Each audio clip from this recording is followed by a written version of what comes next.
Welcome. In front of me is a Huawei 5T, and today I'll show you a couple of tweaks and tricks that you can do on this device. So we're going to begin with the split screen, which will allow you to use two different apps at the same time, and the best use for it would, in my opinion, be with YouTube.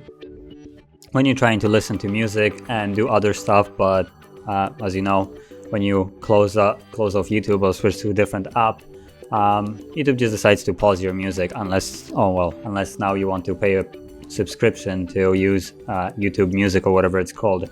But you don't really need that, assuming you can just use two apps at the same time and disregard the complete subscription for something that, well, in my opinion, shouldn't be even paid for.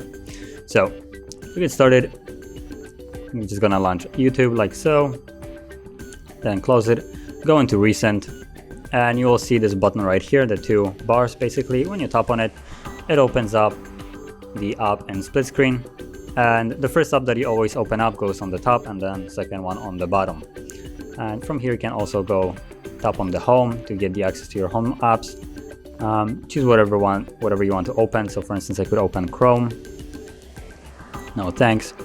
And let's also open up some video. Just let me completely mute it so there's no sound. And skip ad. So you can see the video is playing while I can do stuff here.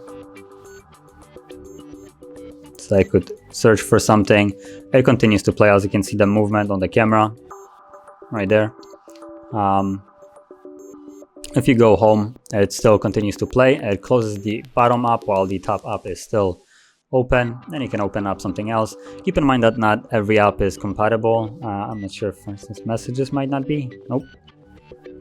Okay, there we go. So phone closes the split screen completely and just takes basically the whole screen. So remember that not all the apps are compatible with split screen, but the ones that are, well, work flawlessly and will allow you to just use two different apps at the same time.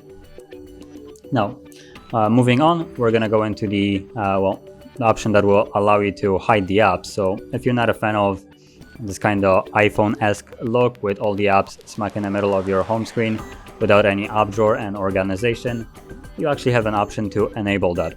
So you would go into the settings and then home screen, so right here, and you should find home screen style.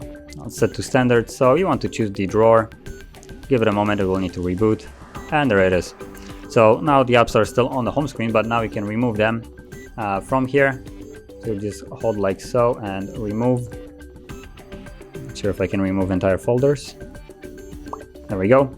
So you just go around and remove all the ones that you don't want to have on your home screen while they are still accessible all in here.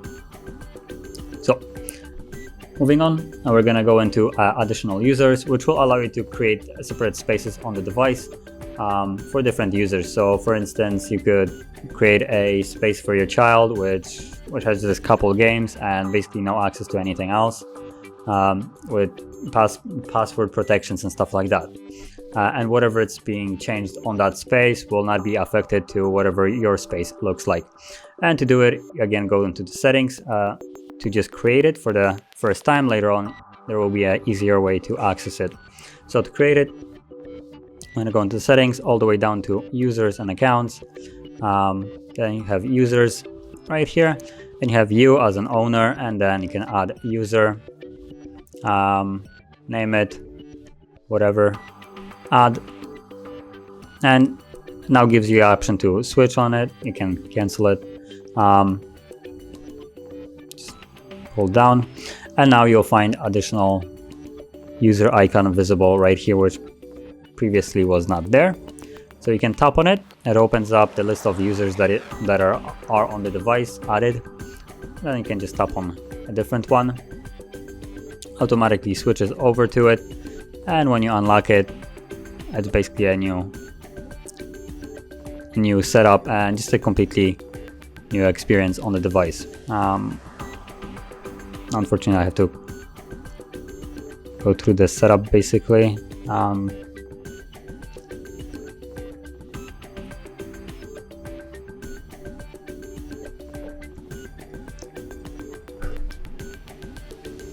Now also what you could do is you could set passcode on your space while keep this one unprotected if you wish to.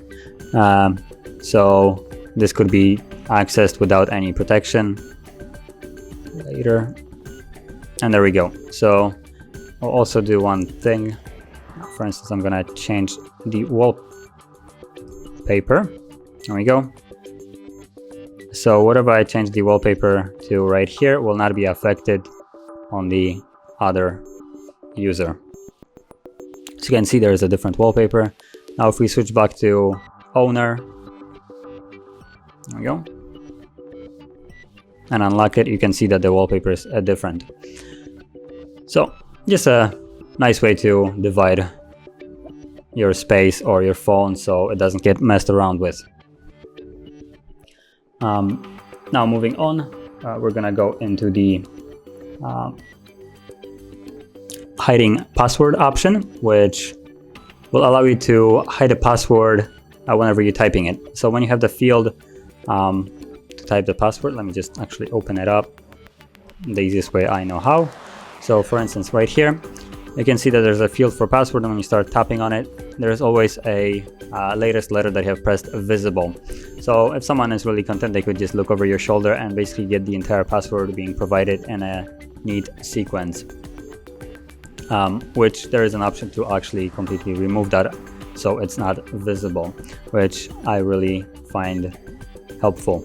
So you'd go again into the settings, and from the settings go into the security.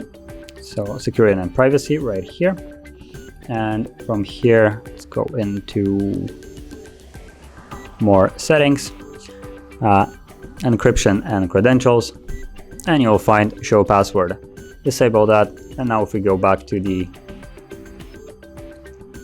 an area where I can actually type in a password, you can see that now it's an immediate dot. There is no letter visible whatsoever. Now there is still visible the one under your finger when you're tapping on a letter, but when you're, for instance, using 2 thumbs to type it in, it's fairly quick, and it might be a little bit harder to see which, for instance, was being pressed first for a bystander. Yeah, and the last thing that I wanted to show is just a simple change in the setting for camera. By default, if you like recording videos, just later, you'll see that it's set to, where is it, videos? It's set to, I think, 1080p by 30 frames.